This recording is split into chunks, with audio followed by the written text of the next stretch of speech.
আজ বানাবো তালের পায়েস আর তালের পরোটা। এখানে দেখো আমি দুটো তাল ভালো করে জুস বের করে নিয়েছি তাল থেকে, তারপর ফুটিয়েও নিয়েছি। এদিকে দুধটা গরম দিয়ে দিয়েছি। হালকা গরম হলে এখানে গোবিন্দভোগ চালটা দিয়ে ভালো করে ফুটিয়ে নেব। চালটা ফুটে যাওয়ার পর আমি এখানে তালের জুসটা দেব। চাল ফুটার আগে তালের জুসটা দিলে কিন্তু চালটা আর ফুটবে না, শক্ত শক্ত থেকে যাবে। তাই আমি কিন্তু চালটা ফুটে যাওয়ার পর তালের জুসটা দিয়ে বারবার করে নেড়ে নিয়েছি। তালের জুসটা দেওয়ার পর কিন্তু খুব লেগে যাওয়ার ভয় থাকে, তাই বারবার নাড়তে হয়। এরপর এখানে পরিমাণ মতো চিনিও দিয়ে দিয়েছি, দিয়ে ঘন ঘন নেড়ে একদম মাখো মাখো ভাব এলে তারপর কিন্তু পায়েসটা নামিয়ে নেব। আর আটা নিয়ে নিয়েছি, আর তালের জুস দিয়ে আটাটাকে মাখিয়ে একদম রেডি।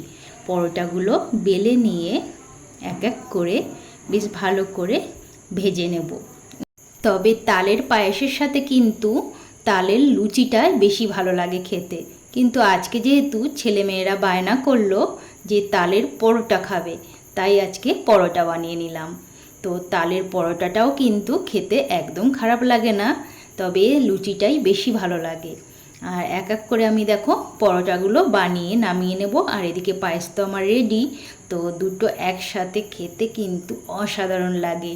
আর তালের যে একটা আলাদাই গন্ধ, ওটা তো ভীষণ ভালো লাগে। যারা খেয়েছো তারা তো জানোই।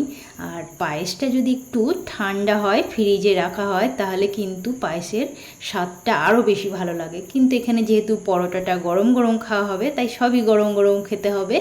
তো এটাও ভালো লাগে। তো কেমন লাগলো আজকের রেসিপি? ভালো লাগলে অবশ্যই একটা লাইক কমেন্ট করো। টাটা।